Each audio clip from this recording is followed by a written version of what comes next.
स्वागत है दोस्तों। आज हो गया है 17 अगस्त 2020 सोमवार का दिन। बात करेंगे आज के मुख्य समाचार, बड़ी खबरें। टुडे ब्रेकिंग न्यूज के वीडियो में हम जानेंगे तमाम बड़ी खबरों के बारे में। बहुत ही सिलेक्टेड और काम की खबरें हैं। महिलाओं के लिए बड़ी खुश खबर, स्कूल और कॉलेज में पढ़ने वाले विद्यार्थियों के लिए भी बड़ी खबर आई है। इनकम टैक्स को लेकर बड़ा अपडेट आया है। 173 तटीय जिलों में एनसीसी के विस्तार को रक्षा मंत्रालय की मंजूरी मिल गई है और 1 लाख कैडेट्स की भर्ती होगी। इसकी जानकारी लेंगे। दिल्ली सरकार की ओर से एक बड़ा फैसला लिया गया है, इसकी जानकारी भी जानेंगे। केंद्रीय कर्मचारियों के लिए भी बड़ी खबर आ रही है। रेल यात्रियों के लिए बड़ी खबर, पेट्रोल डीजल प्राइस को लेकर भी अपडेट निकल कर आया है। किसान भाइयों के लिए बड़ी खुश खबर, सरकार की ओर से किसान मित्र बनाने को लेकर भी बड़ी खबर आ रही है। गवर्नमेंट जॉब्स को लेकर अपडेट आया है। बम्पर भर्तियों की सूचना आई है। इन खबरों के अलावा भी कई तरह की बड़ी खबरें हैं जो अलग अलग राज्यों से सिलेक्ट करके लाई गई है। तो ऐसे में पूरा वीडियो ध्यान से आखिर तक देखते रहिएगा ताकि आपको पूरी जानकारी और अपडेट मिल पाएगा। खबरों की शुरुआत करेंगे दोस्तों आप लोगों के एक प्यार भरे से लाइक और शेयर के बटन के साथ, ताकि हमारी टीम का उत्साहवर्धन बना रहे और हम आप लोगों के लिए ऐसी काम की खबरें हर रोज लाते रहें। तो इस वीडियो पर एक लाइक और शेयर का बटन जरूर दबाना और ज्यादा से ज्यादा अपने दोस्तों और मित्रों के साथ फेसबुक और व्हाट्सएप पर भी आप इस वीडियो को ज्यादा से ज्यादा शेयर कर सकते हैं। तो आइए दोस्तों चलते हैं आज की पहली बड़ी खबर की ओर। संपूर्ण भारत का 17 अगस्त 2020 का मौसम पूर्वानुमान कैसा रहेगा, तो आइए जान लेते हैं। अगले 24 घंटों के दौरान दक्षिण कोंकण और गोवा, तटीय व उत्तरी आंतरिक कर्नाटक, तेलंगाना, छत्तीसगढ़ के कुछ इलाके, पूर्वी मध्य प्रदेश, गुजरात, उप हिमालय, पश्चिम बंगाल, असम, मेघालय, अरुणाचल प्रदेश और नागालैंड के कुछ इलाकों में हल्की से मध्यम बारिश के साथ ही कुछ इलाकों में भारी बरसात होने की भी संभावना बन रही है। साथ ही दोस्तों हिमाचल प्रदेश, उत्तराखंड, जम्मू कश्मीर, झारखंड के कुछ इलाके, गंगेय पश्चिम बंगाल, उत्तरी कोंकण, गोवा और उत्तरी मध्य महाराष्ट्र में भी हल्की से मध्यम बारिश के साथ ही 1-2 स्थानों पर तेज बरसात हो सकती है। इसी तरह से आप देख पा रहे हैं उत्तर प्रदेश, मध्य प्रदेश के बाकी इलाके, पूर्वी राजस्थान, उड़ीसा के कुछ इलाके, आंध्र प्रदेश और केरल के कुछ इलाकों में भी हल्के से मध्यम बारिश होने का अनुमान है। साथ ही बता दें आपको पंजाब और हरियाणा, साथ ही दिल्ली के कुछ इलाकों में भी हल्की फुल्की बारिश होने का अनुमान बन रहा है। मौसम की जानकारी के बाद दोस्तों जान लेते हैं वायरस को लेकर देश और दुनिया में क्या जानकारी चल रही है। सबसे पहले भारत की बात करते हैं। भारत में भी कोरोना वायरस के मामलों में बढ़ोतरी लगातार देखी जा रही है। रविवार सुबह स्वास्थ्य मंत्रालय की ओर से जारी ताजा आंकड़ों के मुताबिक देश में पिछले 24 घंटों में वायरस के कुल 63,490 नए मामले सामने आए हैं और ऐसे में हमारे देश में कुल संक्रमितों की संख्या 25,89,682 हो गई है। 24 घंटे में 944 लोगों की जान गई है। इस वायरस से अब तक हमारे देश में कुल 49,980 लोगों की जान जा चुकी है। वायरस के मामलों की संख्या बढ़ने के बीच ही राहत की खबर ये भी है कि इससे ठीक होने वाले लोगों की संख्या में लगातार बढ़ोतरी देखने को मिल रही है। स्वास्थ्य मंत्रालय के अनुसार 18,62,258 लोग इस बीमारी से ठीक हो चुके हैं। वहीं आपको बता दें राजधानी दिल्ली में बीते 24 घंटे में वायरस के 652 नए मामले सामने आए हैं और ऐसे में कुल मामलों की संख्या 1,52,580 हो गई है। और इसी तरह से अपडेट आप देख पा रहे हैं महाराष्ट्र में भी बीते 24 घंटे में वायरस के 11,111 नए मामले सामने आए। संक्रमण के मामलों की कुल संख्या 5,95,865 हो गई है। आइए दोस्तों अब जान लेते हैं वायरस को लेकर दुनिया भर में क्या जानकारी चल रही है। दुनिया में कोरोना वायरस संक्रमण के अब तक 2,16,638 मामले सामने आ चुके हैं और 7,68,603 लोगों की जान जा चुकी है। 10 ऐसे देश जहां पर कोरोना का सबसे ज्यादा असर देखा जा रहा है। सबसे पहले नंबर पर अमेरिका है, दूसरे नंबर पर ब्राजील, तीसरे नंबर पर भारत चल रहा है, चौथे नंबर पर रूस का स्थान आ रहा है। ये जानकारी आप देख पा रहे हैं। आइए दोस्तों अब बात करते हैं बड़ी खबरों की। पहली बड़ी खबर आ रही है। ग्रामीण इलाकों में बन रहे उत्पादों को बाजार मुहैया कराने के मकसद से एक ऑनलाइन पोर्टल स्वदेश बाजार शुरू किया गया है। केंद्रीय मंत्री नितिन गडकरी जी ने स्वदेश बाजार ऑनलाइन पोर्टल को लॉन्च कर दिया है और इस मौके पर उन्होंने कहा कि हमारे देश में अच्छा काम करने वाले लोगों की संख्या कम नहीं है। उनका उत्पाद और क्वालिटी बहुत अच्छी होती है लेकिन उन्हें बाजार नहीं मिलता है और ऐसे में अब स्वदेश बाजार एक ऑनलाइन पोर्टल शुरू किया गया है। अगली बड़ी खबर आ रही है। National digital health mission launch हो गया है। पायलट प्रोजेक्ट के तौर पर 6 केंद्र शासित राज्यों में इसे लागू किया गया है। आपको बता दें प्रधानमंत्री माननीय नरेंद्र मोदी जी ने शनिवार को 15 अगस्त के मौके पर नेशनल डिजिटल हेल्थ मिशन की शुरुआत की और इसके तहत हर नागरिक की एक यूनिक आईडी बनाई जाएगी जिस पर पूरा ब्यौरा दर्ज होगा। आधार कार्ड के बाद केंद्र सरकार ने डिजिटल हेल्थ कार्ड योजना शुरू करने का प्लान बना लिया है और इस योजना के तहत लोगों के डिजिटल हेल्थ कार्ड बनाए जाएंगे और इसमें लोगों के स्वास्थ्य से जुड़ी सारी जानकारियां होगी। स्वतंत्रता दिवस के मौके पर लाल किले से पीएम मोदी जी ने नेशनल डिजिटल हेल्थ मिशन की शुरुआत का ऐलान कर दिया है और अब इस प्रोजेक्ट को जल्द ही 6 केंद्र शासित राज्यों में शुरू किया जाएगा। ये केंद्र शासित प्रदेश अंडमान निकोबार, चंडीगढ़, दादरा नगर हवेली, दमन दीव, लद्दाख, लक्षद्वीप और पांडिचेरी शामिल है। आप देख पा रहे हैं और ऐसे में इन जगहों पर अस्पतालों, क्लिनिक, डॉक्टरों का रजिस्ट्रेशन शुरू हो गया है। वहीं लोगों की डिजिटल हेल्थ आईडी बनाई जाएगी। ये आईडी वेबसाइट के जरिए और अस्पताल में बन सकती है। केंद्रीय स्वास्थ्य मंत्री ने कहा कि अभी से 6 केंद्र शासित राज्यों में शुरू करने के बाद इसे पूरे देश में शुरू किया जाएगा और इसके अंदर देश के जितने भी मरीज हैं, जो भी नागरिक हैं, उनका सबका एक हेल्थ आईडी बनेगा। किन किन डॉक्टर को दिखाया गया, किन किन पर्चियों पर कौन कौन सी दवाइयां लिखी गई, ली गई, ये तमाम जानकारियां जो है वो हेल्थ कार्ड में मिलेगी। बड़ी खबर आई है, चीन के लिए एक बार फिर बड़ा झटका आया है। चीन पर दबाव बढ़ाने की तैयारी है। टिकटॉक के बाद अमेरिका में अलीबाबा पर भी लग सकता है बैन। डोनाल्ड ट्रंप ने इसको लेकर संकेत दिए हैं। आपको बता दें, ट्रेड वार और कोरोना वायरस संक्रमण के कारण चीन इस समय अमेरिका के निशाने पर है। अमेरिकी राष्ट्रपति डोनाल्ड ट्रंप चीनी कंपनियों पर और शिकंजा कसने की तैयारी कर रहे हैं। अब ट्रंप ने चीन की दिग्गज टेक कंपनी अलीबाबा पर बैन लगाने का संकेत दिया है। शनिवार को एक प्रेस कॉन्फ्रेंस में उन्होंने कहा कि वे अलीबाबा को अमेरिका में बैन करने पर विचार कर रहे हैं। आपको भी बता दें, भारत में अब तक टिकटॉक समेत चीन के 106 ऐप पर बैन लग चुका है। अमेरिका के राष्ट्रपति डोनाल्ड ट्रंप चीन की कंपनी बाइट डांस के शॉर्ट वीडियो ऐप टिकटॉक पर बैन लगाने के प्रस्ताव पर साइन कर चुके हैं और अब ट्रंप ने बाइट डांस को यानी टिकटॉक को 90 दिनों के अंदर अमेरिका में अपने टिकटॉक बिजनेस को बेचने का निर्देश देने के लिए एक आदेश भी जारी कर दिया है और अब अलीबाबा को लेकर भी बैन लग सकता है। इस तरह के संकेत डोनाल्ड ट्रंप ने दिए हैं। बड़ी खबर आ रही है, अब टैक्स पेयर से सीधे नहीं मिल सकेंगे अधिकारी, सिर्फ NEAC के जरिए होगा संपर्क। आयकर विभाग ने पहचान रहित कर इनकम टैक्स रिटर्न आकलन को लागू करने के लिए अधिकारियों की भूमिका के बंटवारे या सीमांकन को लेकर दिशा निर्देश जारी किए हैं और इसके तहत नेशनल ई असेसमेंट सेंटर यानी NEAC ही करदाताओं से संपर्क का मुख्य गेटवे होगा। आसान शब्दों में दोस्तों हम समझे तो आकलन अधिकारी अब सीधे ही करदाता से नहीं मिल पाएंगे। केंद्रीय प्रत्यक्ष कर बोर्ड CBDT ने 20 शहरों में फेसलेस असेसमेंट योजना के क्रियान्वयन के लिए दिल्ली में NEAC और विभिन्न रीजनल ई असेसमेंट सेंटर्स को अधिसूचित किया है और इसमें यह भी कहा गया है कि सभी कामकाज इलेक्ट्रॉनिक माध्यमों से किया जाएगा, जिसके लिए NEAC गेटवे की भूमिका में होगा। अगली बड़ी खबर आ रही है, स्टैच्यू ऑफ यूनिटी की सुरक्षा करेंगे अब CISF के जवान। दुनिया की सबसे ऊंची प्रतिमा स्टैच्यू ऑफ यूनिटी की सुरक्षा अब CISF के जवान करेंगे। केंद्रीय गृह मंत्री अमित शाह जी ने इसकी अनुमति दे दी है। 17 अगस्त से CISF के 270 जवान यहाँ तैनात किए जाएंगे और इसके बाद 2 सितंबर से स्टैच्यू ऑफ यूनिटी का कैंपस आम लोगों के दर्शन के लिए खोल दिया जाएगा। इस तरह की मीडिया रिपोर्ट्स अपडेट चल रही है। अगली बड़ी खबर आ रही है, माता वैष्णो देवी जी को लेकर आप देख पा रहे हैं, भक्तों के लिए 4 महीने बाद माता वैष्णो देवी का द्वार खुल गया है। श्रद्धालुओं को शर्त के आधार पर एंट्री मिल रही है। रविवार से रोजाना 2000 यात्रियों को तीर्थ यात्रा पर जाने की अनुमति है और इन यात्रियों में से जम्मू एवं कश्मीर के बाहर से 100 यात्री और 1900 स्थानीय भक्त ही माता के दर्शन पा सकेंगे। बड़ी खबर है, उच्च शिक्षा में बदलावों का झंडा थामेंगे विश्वविद्यालय। कुलपतियों का 2 दिन का सम्मेलन आज से शुरू होने जा रहा है। नई शिक्षा नीति में उच्च शिक्षा के क्षेत्र में किए गए बदलावों के अमल को लेकर सरकार पूरी ताकत से जुट गई है। देश भर के विश्वविद्यालयों के कुलपतियों और शिक्षाविदों का एक वर्चुअल सम्मेलन रखा गया है जो 2 दिनों तक चलेगा और इसकी शुरुआत 17 अगस्त से हो रही है। बड़ी खबर आ रही है, 173 तटीय जिलों में NCC के विस्तार को रक्षा मंत्रालय की मंजूरी मिल गई है और ऐसे में 1 लाख कैडेट्स की भर्ती की जाएगी। एक आधिकारिक वक्तव्य के माध्यम से रविवार को इस तरह की जानकारी दी गई है। राष्ट्रीय कैडेट कोर यानी NCC के दायरे को 173 सीमावर्ती और तटीय जिलों तक बढ़ाने के प्रस्ताव को रक्षा मंत्री राजनाथ सिंह जी ने मंजूरी दे दी है।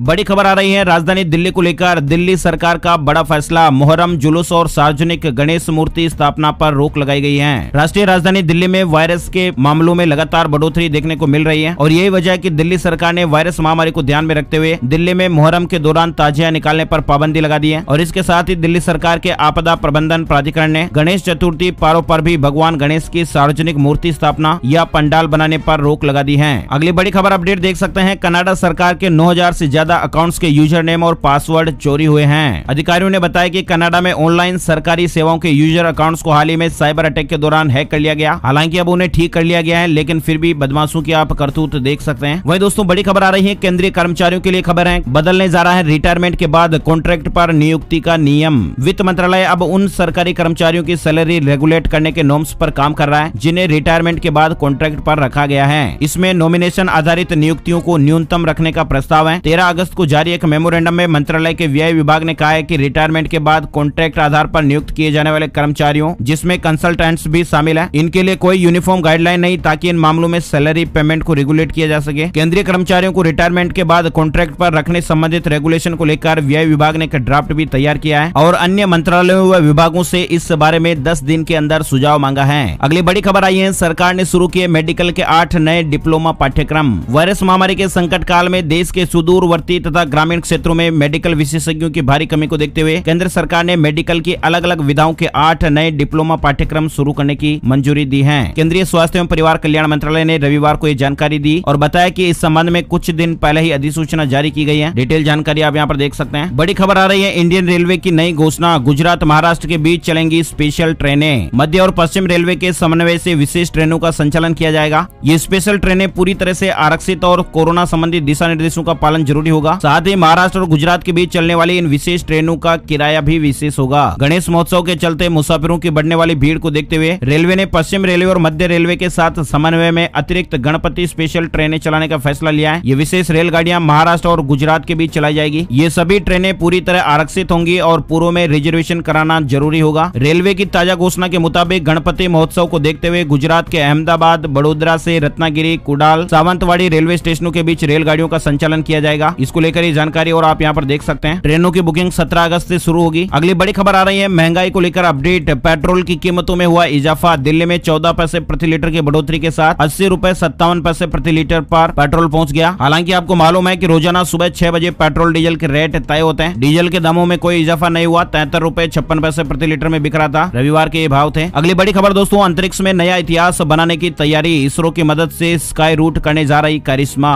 भारत अंतरिक्ष की नई महाशक्ति बन चुका है। इसरो वैज्ञानिक कई उपलब्धियां हासिल कर चुके हैं और इसका सिलसिला लगातार जारी है। मेक इन इंडिया और मेक फॉर वर्ल्ड के मंत्र के बीच एक भारतीय कंपनी स्पेस सेक्टर में नया कदम रखने जा रही है। भारत की aerospace company Skyroot ISRO की मदद से दिसंबर 2021 तक अंतरिक्ष में रॉकेट लॉन्च कर देगी। स्काई रूट ने अपने पहले लॉन्च व्हीकल का नाम विक्रम-1 रखा है। साथ ही आपको बता दें अगली बड़ी खबर, 151 आंगनबाड़ी केंद्रों के लिए स्मृति ईरानी ने वीडियो कॉन्फ्रेंसिंग के जरिए सखी ऐप का उद्घाटन किया है। सखी ऐप में प्रतिदिन के कार्यों के हिसाब से एक सारणी उपलब्ध होती है। इसके अलावा इस ऐप में कुछ वीडियो भी रहेंगे जिससे बच्चों के अध्ययन संबंधी गतिविधियों को आसान बनाने के लिए मदद मिलेगी। अगली बड़ी खबर, चीन को ट्रंप का करारा जवाब। ताइवान को 66 लड़ाकू विमान देगा अमेरिका। ड्रैगन को ये कड़ी चुनौती है। चीन की नापाक हरकतों का अमेरिका ने करारा जवाब दिया है। अमेरिका चीन को टक्कर देने के लिए ताइवान को 66 लड़ाकू विमान देने जा रहा है। चीन के खिलाफ ताइवान को मजबूत करने का यह अमेरिका का बड़ा कदम है और इस तरह की खबर अपडेट आप देख सकते हैं। ताइवान और चीन के बीच तनाव इस समय चरम पर है। चीन ये दावा करता है कि ताइवान उसका हिस्सा है, इसलिए उससे किसी तरह का कूटनीतिक या सैन्य संबंध कोई अन्य देश नहीं रख सकता है। लेकिन आखिर बड़ा झटका उसे एक बार फिर मिल गया है। वही दोस्तों अगली बड़ी खबर आ रही है, अयोध्या में भगवान राम के जीवन पर शोध के लिए बनेगा संस्थान। अयोध्या में मंदिर परिसर में भगवान राम के जीवन पर शोध के लिए संस्थान बनाया जाएगा। साथ ही वेद पाठ के लिए गुरुकुल भी स्थापित होगा। उत्तर प्रदेश में राम मंदिर निर्माण के साथ ही भव्य और दिव्य अयोध्या का सपना भी साकार होने जा रहा है। अयोध्या में राम मंदिर निर्माण के लिए आधारशिला रखी जा चुकी है। वही दोस्तों अगली बड़ी खबर आ रही है, सभी नागरिकों के लिए तलाक के समान आधार की मांग। सुप्रीम कोर्ट में PIL दायर की गई है। उच्चतम न्यायालय में एक जनहित याचिका दायर कर संविधान की भावना और अंतर्राष्ट्रीय समझौतों के अनुरूप सभी नागरिकों के लिए तलाक का समान आधार सुनिश्चित करने को लेकर केंद्र को निर्देश देने का अनुरोध किया गया है। याचिका में केंद्र को तलाक के कानूनों में विसंगतियों को दूर करने के लिए कदम उठाने तथा धर्म, नस्ल, जाति, लिंग या जन्म स्थान के आधार पर किसी पूर्वाग्रह के बगैर सभी नागरिकों के लिए उन्हें समान बनाने का निर्देश देने की मांग की गई है। अगली बड़ी खबर अपडेट आया है, चना और अलसी की पैदावार में होगा इजाफा। नई वैरायटी को मिली मंजूरी। जबलपुर स्थित जवाहरलाल नेहरू कृषि विश्वविद्यालय को चना, अलसी और विसिया फसलों की नई वैरायटी विकसित करने में मान्यता मिली है। अनाज उत्पादन में अच्छी क्वालिटी के बीज और नई वैरायटियों का अहम रोल होता है। यानी नई वैरायटियों के मामले में एक और कामयाबी हासिल हो गई है। चना, अलसी और विसिया की नई किस्मों को मंजूरी मिल गई है। राष्ट्रीय स्तर पर यह मान्यता मिली है। नई प्रजाति का जो चना है JG24, ये मध्य प्रदेश, महाराष्ट्र, छत्तीसगढ़, गुजरात, राजस्थान और उत्तर प्रदेश के बुंदेलखंड के लिए अनुशंसित की गई है। इस प्रजाति का पौधा कम फैलता है। इसी तरह से नई किस्म की अलसी को जम्मू कश्मीर, हिमाचल प्रदेश, उत्तर प्रदेश, पंजाब और हरियाणा के लिए अनुशंसित किया गया है। और नई प्रजाति की विसिया, जवाहर विसिया 1 चारे वाली ये फसल है जो कि उत्तर प्रदेश, मध्य प्रदेश, छत्तीसगढ़ और महाराष्ट्र के लिए अनुशंसित है। बड़ी खबर आ रही है, प्राइवेट ऑपरेटर तय कर सकेंगे कि किस स्टेशन पर रुकेगी ट्रेन। पहले बाजार के मुताबिक किराया तय करने की छूट दी गई थी। रेलवे ने प्राइवेट ट्रेनों के ऑपरेटर्स को हाल्ट स्टेशन चुनने की छूट दे दी है। 2027 तक 151 प्राइवेट ट्रेनें चलाने की तैयारी है और इसकी शुरुआत 2022-23 से हो जाएगी। सरकार कुल 109 रूट पर 151 ट्रेन प्राइवेट कंपनियों को 35 साल के लिए देगी। बड़ी खबर आ रही है, हरियाणा में तैयार किए जाएंगे 17,000 किसान मित्र। सरकारी योजनाओं के प्रति अन्नदाताओं को जागरूक करेंगे। हरियाणा सरकार जल्द ही प्रदेश में 17,000 किसान मित्र तैयार करेगी और ये किसान मित्र बतौर वॉलंटियर्स किसानों को जागरूक करने और सरकारी योजनाओं का लाभ सुनिश्चित करने का काम करेंगे। अगली बड़ी खबर अपडेट आप देख पा रहे हैं, बिहार को लेकर चुनाव से पहले भरे जाएंगे 50,000 खाली पद। राज्य में सरकारी नौकरियों की बहार आने वाली है, इस तरह की खबर आ रही है। बिहार में चुनाव से पहले बिहार सरकार ने कई सारी सरकारी नौकरियों का ऐलान किया है। बिहार में चुनावी मौसम में लगभग 50,000 सरकारी नौकरियों के लिए भर्ती निकलेगी। राज्य में उच्च माध्यमिक विद्यालयों में 33,916 शिक्षकों की नियुक्ति की जाएगी। इसके अलावा 4,997 नर्स, 4,000 चिकित्सक, विश्वविद्यालय और कॉलेज में 4,000 शिक्षक और 250 बेहतरीन खिलाड़ियों की नियुक्तियां की जाएगी। स्वतंत्रता दिवस के मौके पर बिहार सरकार ने इन भर्तियों के बारे में जानकारी दी थी। इसके अलावा मुख्यमंत्री नीतीश कुमार जी ने कहा कि पंचायत और नगर निकाय शिक्षकों की नई सेवा शर्त जल्द ही लागू की जाएगी। इनके लिए नई नियमावली बनाई जा रही है और इसे शीघ्र ही लागू किया जाएगा। इन शिक्षकों को भी कर्मचारी भविष्य निधि निधि का लाभ दिया जाएगा। अगली बड़ी खबर आ रही है मध्य प्रदेश को लेकर, ग्रामीणों को आवासीय भूखंड का मिलेगा मालिकाना हक, आगे भी मिलती रहेगी सस्ती बिजली। राज्य सरकार ग्रामीणों को उस आवासीय भूखंड का मालिकाना हक देगी जिस पर वे काबिज हैं। इसके अलावा सस्ती बिजली का लाभ भी आगे मिलता रहेगा। ये घोषणा मुख्यमंत्री शिवराज सिंह चौहान ने शनिवार को राज्य स्तरीय स्वतंत्रता दिवस समारोह को संबोधित करते हुए की। मुख्यमंत्री ने साहूकारों के चंगुल से मुक्त कराने के लिए अनुसूचित जनजाति वर्ग एवं गरीबों के लिए 15 अगस्त 2020 तक के कर्ज माफ करने की भी घोषणा की और उन्होंने कहा कि इसके लिए साहूकारी कानून में जरूरी बदलाव किया जाएगा। वहीं दोस्तों अगली बड़ी खबर आ रही है, यूपी सरकार में कैबिनेट मंत्री और पूर्व क्रिकेटर चेतन चौहान जी अब नहीं रहे। कोरोना पॉजिटिव आने के बाद ये भर्ती हुए थे। 72 वर्षीय चेतन चौहान जी का लखनऊ में लगभग महीने भर इलाज चला। 11 जुलाई को कोरोना संक्रमित पाए गए थे। भारतीय क्रिकेट टीम में बल्लेबाज रह चुके चेतन चौहान अमरोहा जिले की नौगांवा विधानसभा सीट से 2017 में विधायक भी चुने गए थे। क्रिकेट से संन्यास लेकर वे राजनीति में सक्रिय भूमिका निभा रहे थे। इनका निधन हो गया है। वहीं दोस्तों अगली बड़ी खबर आ रही है, मध्य प्रदेश में फेल छात्रों को एक और मौका, रुक जाना नहीं योजना के तहत परीक्षा सोमवार यानी आज से होने जा रही है। मध्य प्रदेश बोर्ड की 10वीं और 12वीं में फेल हुए करीब 1.5 लाख बच्चे सोमवार से शुरू हो रही रुक जाना नहीं योजना के तहत परीक्षा देंगे। अगली बड़ी खबर आ रही है, आर्यभट्ट फाउंडेशन का ऑनलाइन क्विज 25 अगस्त से 5 सितंबर के बीच 20 अगस्त तक करना होगा ऑनलाइन रजिस्ट्रेशन। मध्य प्रदेश भोपाल को लेकर ये अपडेट आप देख पा रहे हैं। खगोल विज्ञान में रुचि रखने वाले विद्यार्थियों के लिए आर्यभट्ट फाउंडेशन इस बार ऑनलाइन एस्ट्रोनॉमी क्विज आयोजित करने जा रहा है। कक्षा 6 से 9वीं तक के स्टूडेंट इस क्विज में शामिल हो पाएंगे। ये क्विज 2 चरणों में आयोजित होगी। पहले चरण का टेस्ट ऑनलाइन होगा जिसकी मेरिट के आधार पर बच्चों का चयन दूसरे चरण की प्रायोगिक परीक्षा के लिए होगा और विस्तार से जानकारी आप यहाँ पर देख सकते हैं। वहीं दोस्तों बड़ी खबर आ रही है, हरियाणा में अब ऑनलाइन ट्रांसफर, पहली बार शिक्षा विभाग के 3159 क्लर्कों का ऑनलाइन तबादला हुआ। साथ ही अगली बड़ी खबर आ रही है, पेपरलेस होने की तरफ बढ़ी हरियाणा सरकार, अब ऑनलाइन पहुंचेंगे सभी विभागों के सैलरी बिल। राज्य में ई वाउचर सिस्टम लागू हो गया है। सरकार ने पूरे प्रदेश में सैलरी बिल से संबंधित प्रणाली के लिए ई वाउचर सिस्टम लागू कर दिया है। मतलब अब सभी विभागों के सैलरी बिल ऑनलाइन खजाना कार्यालय में पहुंच जाएंगे, जिसके बाद अपने आप ही टोकन जनरेट हो जाएगा और इसके बाद सैलरी बिल पास होकर संबंधित बैंक में पहुंच जाएंगे और विभाग के कर्मचारियों को सैलरी जारी हो जाएगी। हरियाणा को लेकर ये अपडेट था। वहीं दोस्तों अगले बड़ी खबर आ रही है, अब इस दिन खरीद सकेंगे रेडमी के इस